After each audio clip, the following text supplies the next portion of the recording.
ద్వారా అంతేకాదు ఈ ఖడ్గము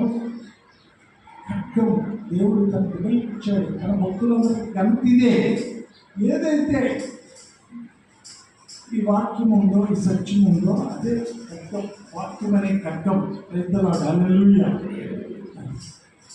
రక్షకుడుగా ఉన్న ఆయన నామం, ఆయన వాక్య సత్యం అది ఏం చేస్తుందంటే పెద్దల హల్లెలూయా.